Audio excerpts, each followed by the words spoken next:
Gandhi National Open University, Delhi. He's going to speak on identity and its dynamics in the knowledge era.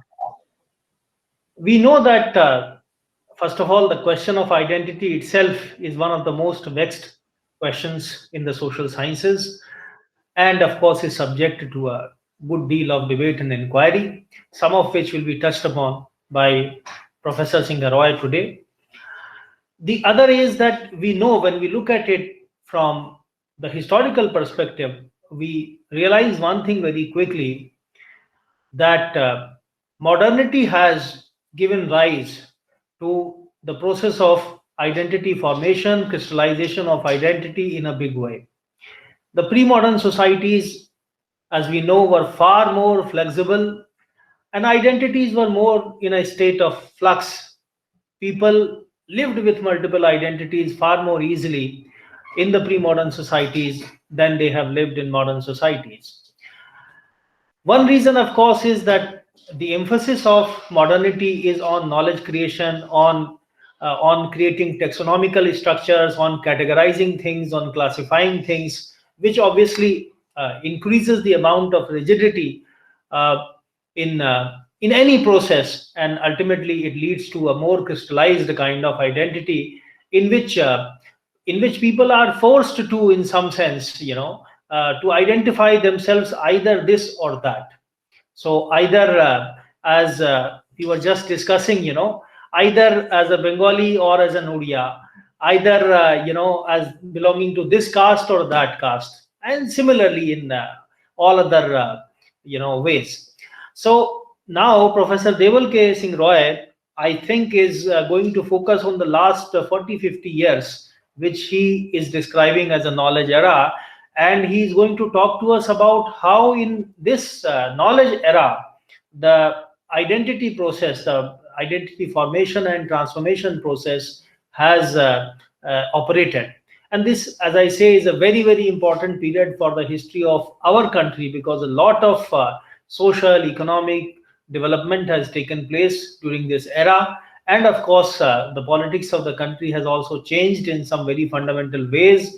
New states have emerged, which itself is indication of, very important indication of the evolution of identity formation in the country. And of course, new languages have emerged. They have been recognized by the state, and new tribal communities which have been given recognition, so on and so forth. So there have been a lot of very interesting developments in the last few decades in our country. I hope that Professor Deval K. Singh Roy will touch upon at least some of them. So now, without any further delay, I would like to invite Professor Deval K. Singh Roy to proceed with his lecture.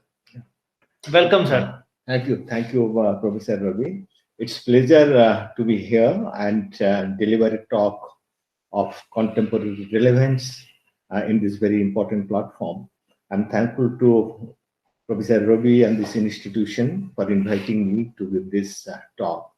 As Professor Ravi already pointed out, that I'll be talking about the dynamics of identity in the context of this emerging knowledge era. Let me begin with, when you talk about identity, how to locate it, that is quite important. Essentially, as a human being, we relate ourselves to the society, to the group in which we are born. Also, we relate to the society through the place where we work, and also the kind of work we are engaged in. So this is precisely our nativity in which we are born, the work we perform, the organization we are associated with. We are not only linking ourselves to the society, we are also linking ourselves through certain identities of these varieties. But we have to accept that human beings are not only a political or rational element, they are also a very innovative animal. In the process of this innovation, they keep on inculcating and associating themselves with varieties of identities, at times because of its own social, political, cultural compulsion, at times because of certain structural location in which they're posited in the society. But when you look into the contemporary world, which is widely conditioned by globalization, ICT, fast flow of goods, services, and the machines everywhere, the identity is getting widely decontextualized. And this decontextualization has taken place both at the institutional level, at the personal level, and also in the work and in other lives. So in this context, what I'll be talking about first, I'll be talking about the nuances of identity. Let us talk about what is identity all about, number one. Then we'll talk about number two, that is, so what is a knowledge society we're talking about.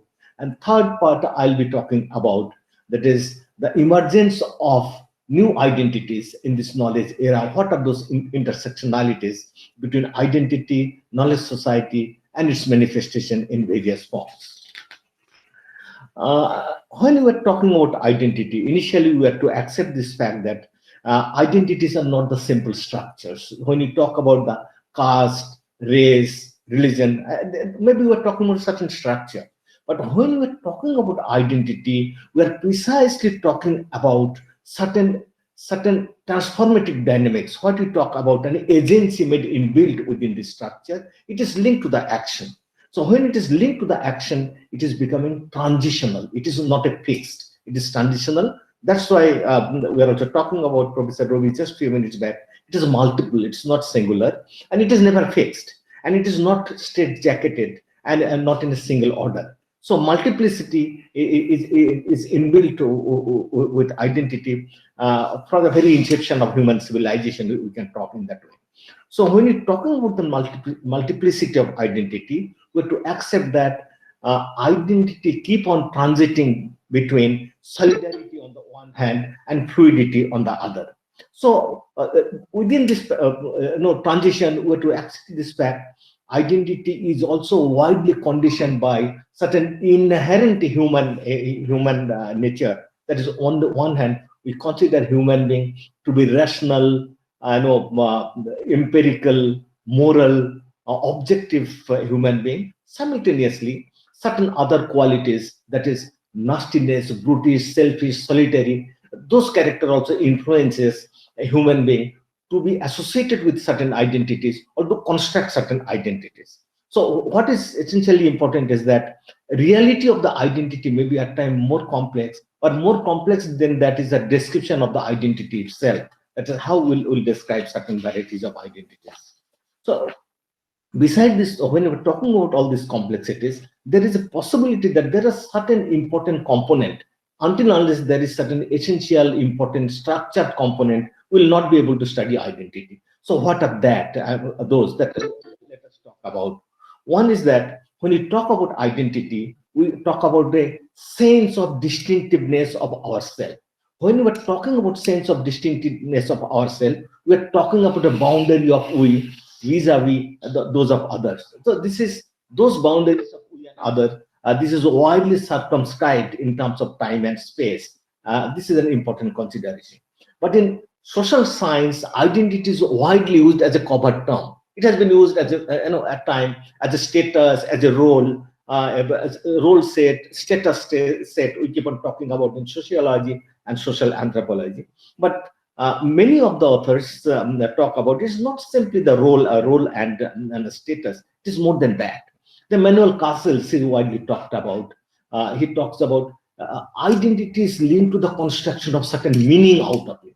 When I'm talking about I belong to certain identity, I adhere to that identity. It is having an amount of what we call a meaning attached to it.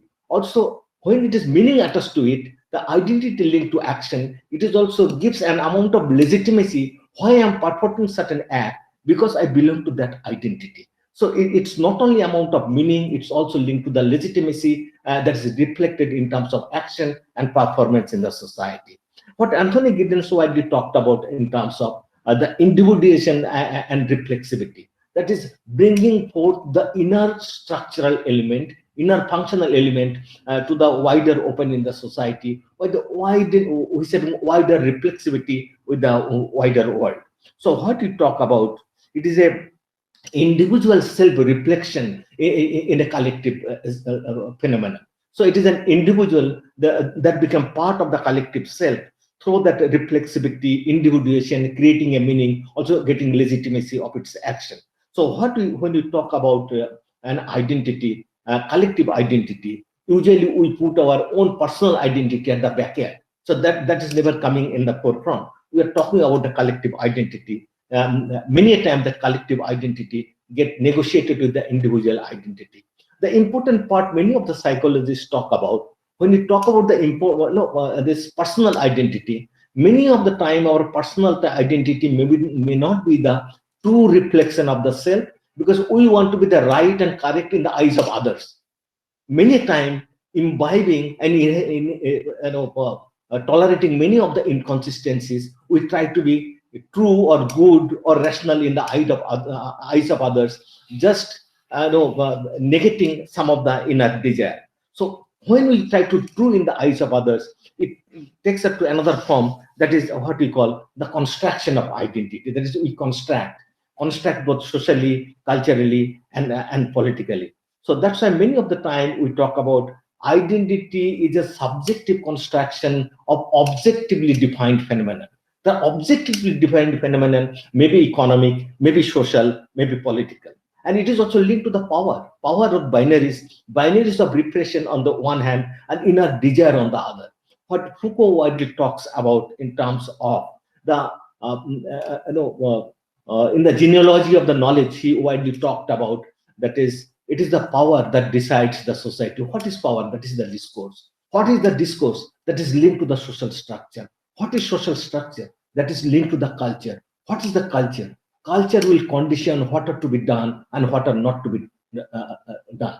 What is social? What is anti-social? What is accepted? What are not accepted? So within this enormous tension of desire and repression, there is every possibility that a kind of identity is constructed, and that identity many a time may or may not be true reflection of the self, but it is a social phenomenon. One is to accept that. Out of that, there may be emerges what Bourdieu talks about, a habitus, a kind of a habit through which inculcate a certain phenomenon to be part of a group by accepting many of the behavioral traits.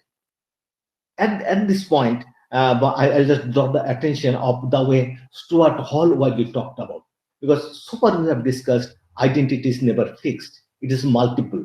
When it is not fixed, it's multiple. It's a kind of a cultural construction of a given process, and within this process, what Stuart Hall widely talks about, the greater the degree of social transformation, higher is the possibility of formation of fluidity in the identity. What he talks about, through this discursive construction, we find there is an element of fluidity made inbuilt in the identity itself. But identity, as we told, and Professor Roby widely talked about, identity has intersected with variety of the forces, modernity, colonization, and globalization we are talking about. Now, in the present context, we are encountering the whole process of emergence of a new phenomenon, what we are calling about emergence of a globalization, ICT-driven knowledge society. Within that, we are finding emergence of multiple identities, and those identities at times are legitimizing, at times are protest identity, at times are project identity, at times are submissive identities, at times identities becoming a means to an end, maybe economic, political, or otherwise. So in this context, when the world is going to be widely decontextualized through the ICT and others, the identity is becoming widely fragmented, the fluid, playful, depthless, and performative. What it is becoming, it is getting detached from the structure that is containing the identity. So that's why what we find in this in the era, ICT-driven era, everywhere we find the phenomena of speed in the life, speed worship, speed dating, speed going to the library, speed performance. So what we find, a kind of a phenomenon that is a depthless, that is only performative, and in this performance, the content that was that is likely to hold the identities is getting detached from the content, that is generating more and more fluidity in the identity. So if that is the phenomenon of construction of identity, let me go to the second phase of my formation, that is how these identities are intersecting and emerging in the knowledge era, precisely knowledge era in India. When we're talking about the knowledge era or knowledge society, I'm trying to make a mixed kind of a phenomenon, because knowledge society has also been described many a time as an information society, or a e-driven society or ICT-based society. But to remain grounded with certain epistemological foundation, I'll try to prefer to call it a knowledge society. Knowledge has been part of human progression from the days of its savagery to barbarism to civilization. It is linked to that. All societies, the pre-agrarian, agrarian, industrial, they have used knowledge for its own kind of betterment. So knowledge has been part of human progression. But when we are talking about knowledge society, we are talking about the mass production of the knowledge, mass production of the knowledge and the services. Knowledge not for the sake of knowledge, knowledge for the generation of wealth and employment. So it is not an individual component, rather it is a kind of collective component. So when we are talking of this collective component, we are looking into the factors of production. Conventionally, the economists keep on talking about four factors of production: land, labor, capital, and organization. But in knowledge society, we consider the key factors of production is the knowledge, that is the information, that is a source of data, ideas, information, knowledge. Those are put in a common basket, commoditized to sell and purchase for the mass production of wealth, a generation of mass employment in the society. So what we find, there is a possibilities of tacit knowledge and explicit knowledge. Tacit knowledge is that those who are made inbuilt, we are having the capacity, but we are not using it. And what is the explicit knowledge? That explicit knowledge are those who are having the capacity, we have cultivated it, and we are using it for the generation of wealth, employment. And the key source of this knowledge production is not the land, not the factory, it is the human mind. More you cultivate the human mind, more you generate the wealth and employment. So by saying so, knowledge society consider human being to be the key resources, provided those key resources, the human mind is cultivated for the generation of wealth and employment in the society. So site of power, site of exercise of wealth and employment, it is linked to the cultivation of human mind. So what you find, the site of action, it just transit from the field to that of, from mud and field to that of human mind. That is crucial important. There are certain key constituent of knowledge society that we take into consideration. Knowledge revolution is the key component in the society. Thus, knowledge revolution is widely been influenced by new varieties of the technological innovation in the society, the printing press, the telephone, recently the computer, the internet, and the information and communication technologies with all its platform and the social media we talk about. Second important component of knowledge society is the formal education, skill and training. And third important component is that a liberal framework that how the trade can be transacted, knowledge can be transacted and transferred across the globe without a kind of a political barrier. So what we call about a liberal economic framework for the transformation of knowledge and information in the society.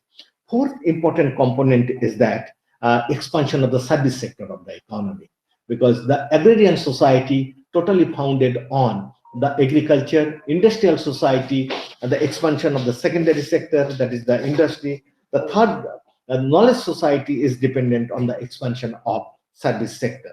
So there is a kind of a wider linkage in the society when you talk about that is higher the expansion of education, higher is the expansion of service sector, higher rate of GDP. So that is widely reflected in most of the knowledge-driven economies of the world. If we look into, we'll find that most of the developed world, their participation in agriculture has reduced to less than 10% of the workforce in the agricultural sector. There's a higher rate of education, higher participation in the educational sector, and also they're having a higher rate of GDP. It is widely reflected from the world statistics. So what we find when the knowledge society emerges, there takes place a new kind of structural new kind of structural arrangement in the societies. It also produces new varieties of identities by producing new varieties of the workers. Because knowledge society is dependent on the arrival of a new variety of the worker, whom we call the knowledge worker. Because it is through the work one link to the society, and that linking produces a new varieties of identity in the society. We'll come a little later how it has been reflected. Now, let us look into the backdrop of arrival of a knowledge society in India. When India got independence in 1947, we find that it was a predominantly agrarian society, and a huge section, more than 85% of the population were dependent on agriculture, and more than 60% of our GDP was coming from agriculture.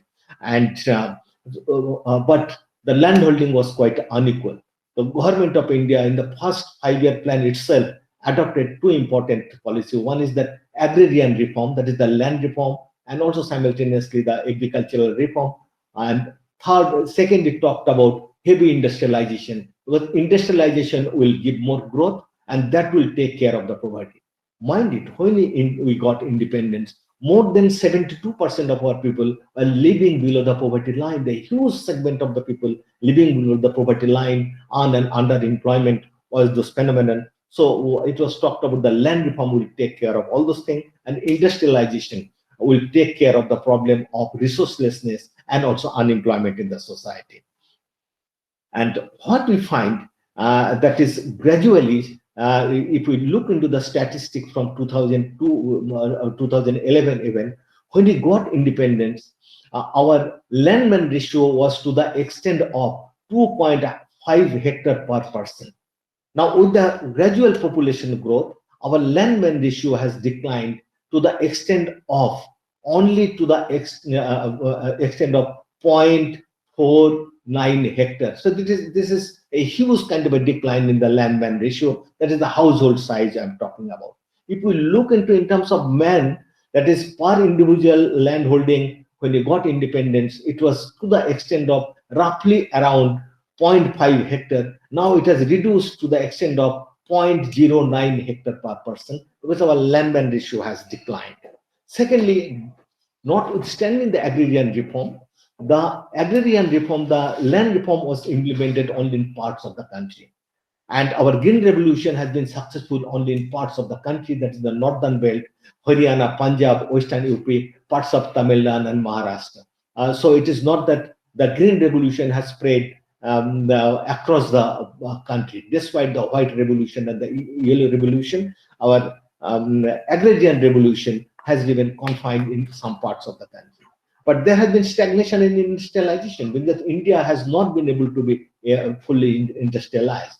So what we find even in mid-90s, late 80s and mid-90s, our economists are widely critical of our economic growth rate. It was to the extent of 3.4 or 5.1. So what they are talking about, a Hindu rate of growth of Indian economy, a conservative growth rate of Indian economy. So when we find that in late 1980s and early 1990s, those kind of development were taking place. Our planning commission got quite alerted that what kind of economy India is going to inherit or going to provide for the whole country. By the time in the early 1990s, two important phenomena took place. The knowledge revolution started taking place across the globe, because the computer, internet started penetrating across the globe. And also simultaneously, there emerged a huge kind of young population in our population composition, population structure of the society. The planning commission, starting from late 1990s, is widely started talking about that.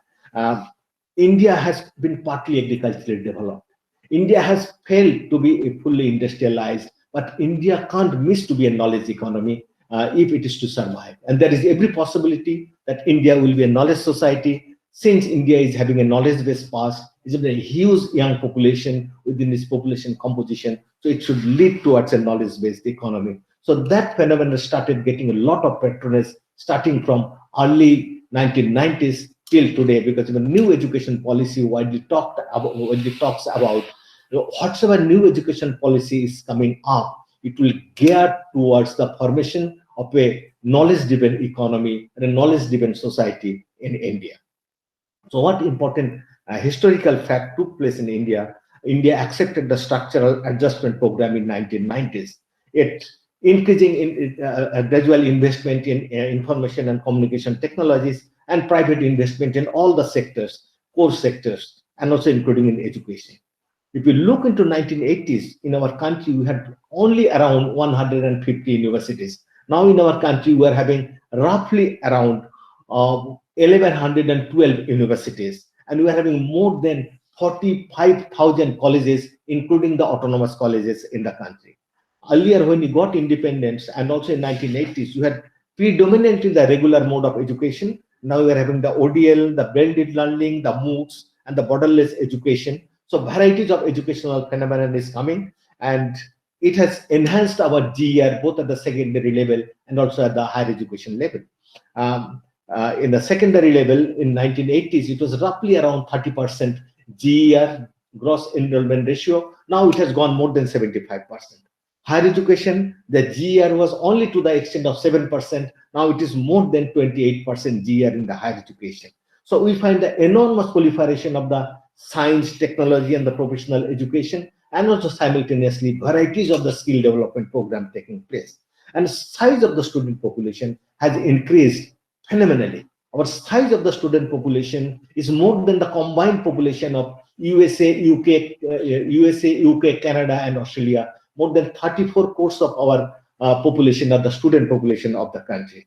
Now, if we look into the internet penetration in our country to the extent of 61% today, and mobile penetration to the extent of 93%.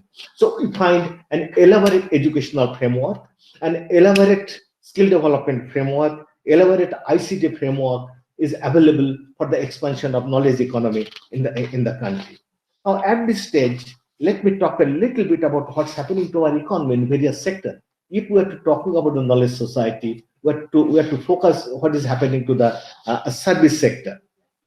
Our agricultural sector, as we told, it has declined. The work participation has declined from 75% to the extent of 48% today. And in GDP, it has declined from 75% to the extent of 14%. So both work participation and GDP has declined. But keep in mind, despite that, we are having 48% of the people is dependent on agriculture today. And there is unsatisfactory development of industry, widely talked about by the members of Planning Commission and everybody. That is, despite a lot of expectation, GDP in the industrial sector has increased only from 13% to that of 24%, and work participation from 11 to 26%. But if you look into the service sector, I understand service sector is a big basket, but despite that, phenomenal increase from 26% to the 65% of our GDP is coming from the service sector, and workforce participation has increased to the extent of 29%. Huge kind of productivity in the service sector, both in terms of generation of wealth and employment in the country. And if you look into the growth rate in agriculture, it is around 4%, industry 7.6%, while you look in the service sector, 10+% is the growth of the service sector. Now, all this, what has been the the growth engine of Indian economy? It is widely accepted that service sector has emerged to be one of the prominent factor that contributing to the growth of GDP in our country. So along with that, what we find, there has been enormous process of emergence in knowledge worker and knowledge-driven economy in our society.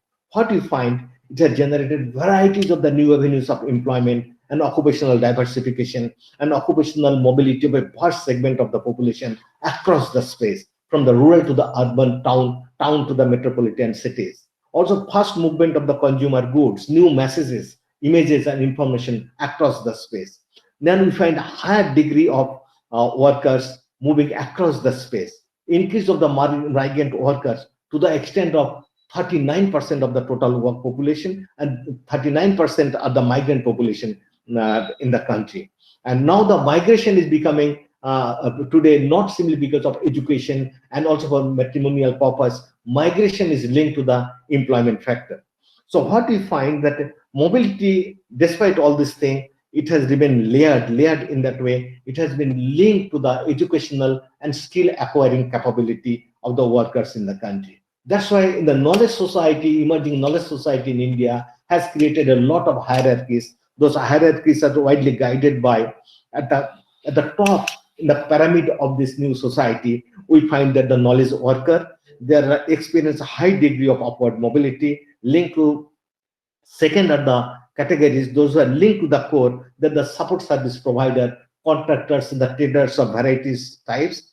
Third, we find at the bottom a insecure lot. They are the peripheral manual worker. They are widely available at the periphery. So what we find, along with this emergence of the knowledge economy, new economic paradigm, it is taking place. That new economic paradigm is linked to ICT education, WTO GATS, new borderless trade framework, and also simultaneously emergence of knowledge worker. But at the bottom, we find a new hierarchy. And within that is segregated society. We find the emergence of aspirational community across the space because they're looking for a mobility in the society. That aspirational community is widely linked to this. We find it has created a space of new varieties of socialization in the society, impacting new education, and so looking for new social work and new space and space of one's activities. There has been emergence of the Deshi JPs and the digital natives and the e-generations. The Deshi JPs and the digital natives, they're widely socialized and linked to the what we call to the whole process of usage of ICT in the society, and this multiple application both as a social media or also in the profession that is creating a new culture of socialization, assertion, creating of aspiration, and also fulfillment of aspiration through a ICT driven new economic and social order. And but our study, that is, we conducted a study and a research project, and that study conducted in the 4 metropolitan cities of India: Delhi, Calcutta, Chennai, Madras, Chennai, and Bombay. Also linked to the district town, Delhi linked to Meerut, and also simultaneously linked to another remote village of UP, that is in Meerut district. Similarly, in Calcutta, one district in Balurghat also linked to another remote village. So all those our sampling shows that our there has been a considerable rural-urban, gender and generational divides in the society in terms of getting linked to the knowledge society, because there has been a pattern of coexistence of varieties of the earlier varieties of aspiration along with the arrival of new varieties of aspiration in the society. So we to accept this fact that knowledge society in India that is taking place in a pre-given social order. The pre-given social order is widely swinging between tradition and modernity on the one hand, and also culturally between globalization and localization, and it has been part agricultural, part industrial, and part knowledge based. Because of this multiplicity of the social order, more than 48% of our labor force engaged in agriculture, and also we find simultaneously a sizable portion of the population, of the migrant population, coming from the rural to the urban areas. So we find a kind of a decontextualized social order in this new context, and this new context has created a new varieties of new order of social inclusion and exclusion. And taking all those phenomenon and the statistics, if there is a time for discussion, I'll go to the statistics. What do you find the important correlationship across the space? That it shows that higher the degree of expansion of education and ICT, both in the rural and areas, higher the degree of expansion of education and ICT, the higher the degree of penetration of knowledge job, and higher is the quantum of social mobility. We're talking about the upward social mobility. The higher the traditional social status, higher is the degree of concentration in the core knowledge work, the core knowledge job. Third is that higher the degree of segregation in the penetration of knowledge job, higher is the imbalances in social mobility. It is because of this fact that we are finding educational penetration has been unequal even within certain caste group or religious group. Obviously, the mobility has been quite segregated. It is not a community mobility. It's a kind of a individualized mobility.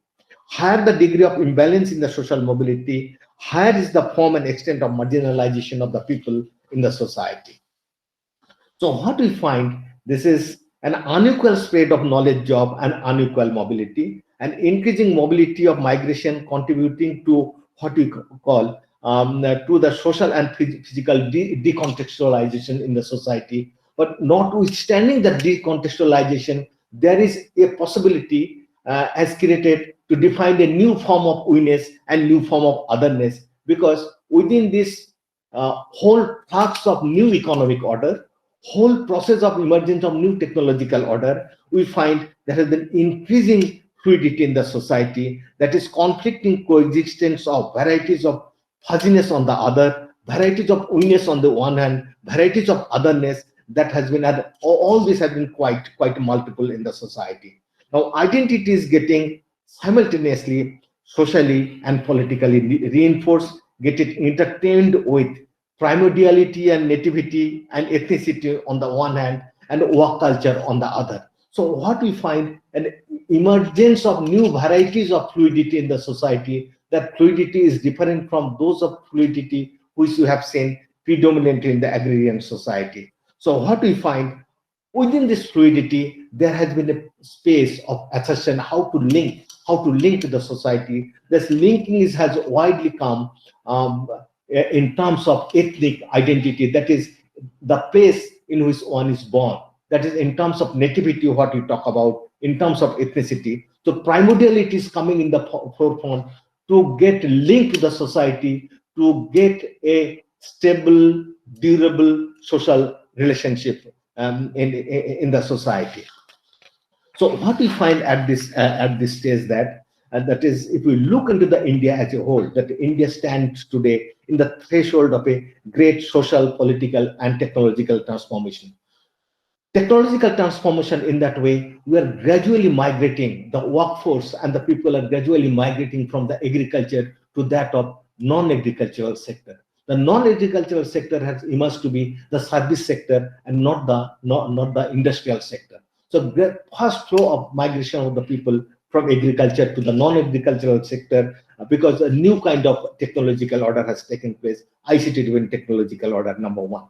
Second is that such transformation has created a more fluidity in the society rather than what we call a kind of a solidarity in the society. When we talk about identity, we have to accept this fact that identity has always been plural, and one part of the identity has always been fluid.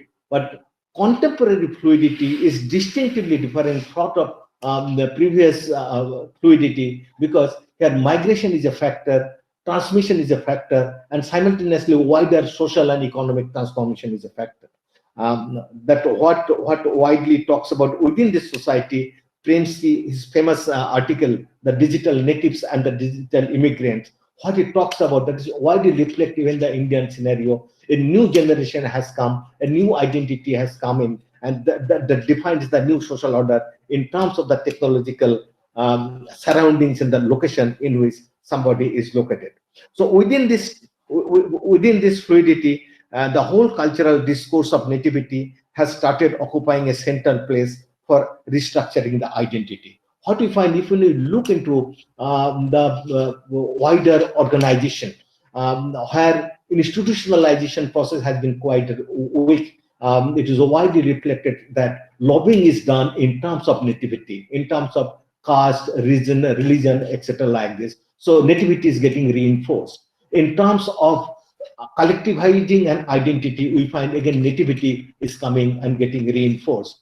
Those examples can be given further if there is some question. I'll just narrate that how nativity is getting reflected, emerging out of the predefined social categories, even the peasant movement, in the farmers movement, in the workers movement, how within that we find there is a gradual emergence of what we call new assertion and new identities founded on nativity and new identity in the society. But notwithstanding the emergence of nativity and new identity, what is important is that we are finding that is even the nativity is getting redefined in terms of one's access to the knowledge and information. So that nativity is not going in terms of a blind adherence to the dictates given by others, because mind is now cultivated with new piece of information and new sources of employment. So it is not predominantly one-to-one dependency relationship or beneficiary relationship. Rather, this relationship is guided by an enlightened choice which is available in the society, whether to go for an identity which is founded on nativity or which is founded on the work relationship or professional relationship in the society. So at this stage, I'll just stop and thank you very much for being. Thank you very much, Professor Singaroy, for your very comprehensive and enlightening lecture on a rather complex subject. We are now open to questions and brief comments from the participants.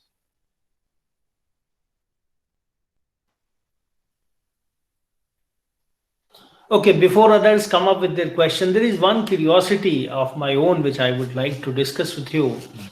You have described very well the what is identity, the question of the theory about identity, and then you have talked about what is knowledge society, and then how the dynamics of identity have played through in this era. What do you think is the future of this current dynamics of identity politics, identity formation? Do you think that the trends that you are talking about, which have prevailed in the last 2 decades, are going to be there in the foreseeable future, or do you think that there are possibilities of some fundamental changes emerging in the near future? It is quite important, two important processes are taking place in the society. One is we can look into how gradually these identities are getting shifted from one direction to that of other. That I was talking about the peasant identity and this regional identity.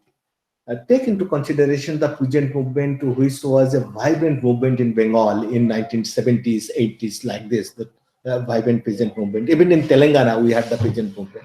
But Telangana peasant movement and other gradually diverted its attention towards that of an autonomous statehood movement. So what we find, a kind of identity that is based on certain work culture and work identity of a peasant. We find that identity that we can, in terms of nativity identity, founded on language and the region. In Bengal also, we find a similar kind of phenomenon. That is, the peasant movement in northern part of Bengal, a vast section of the peasantry, they become part of the Rajbangshi movement, the Kantapuri movement. Similarly, we find that Darjeeling, there emerged another kind of a movement, the nativity movement, that is Gorkhaland movement.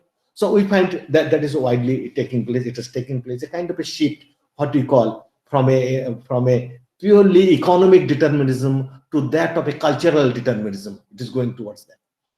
What widely it is talking about the contemporary, it's a kind of a trend analysis, and it talks about if this phenomena widely keeps on going, there is a possibility of emergence of populism in the identity construction. What populism is that? That is, populism creates the space for a political articulation of the identity, because identity becomes a means to an end. When it is becoming means to an end, that populism try to represent the maximum number of the people. How the maximum number of the people can be identified and clubbed together in terms of certain identity. That can be in terms of language, that may be in terms of religion, that may be in terms of reason, or that may be in terms of caste, etc. like this. So that possibility remains, because no identity construction go in isolation, because one identity construction creates the space for the construction of alternative identities, either to challenge it or to assert it. So it creates another space for the possibilities. But looking at the kind of development is taking place within the whole process, because unemployment rate has gone up, people will be assertive, the aspiration has gone up in terms of one association with media, people will look for the space of mobility. Third, people will try to look for a decent style of life, decent life, how to look for it.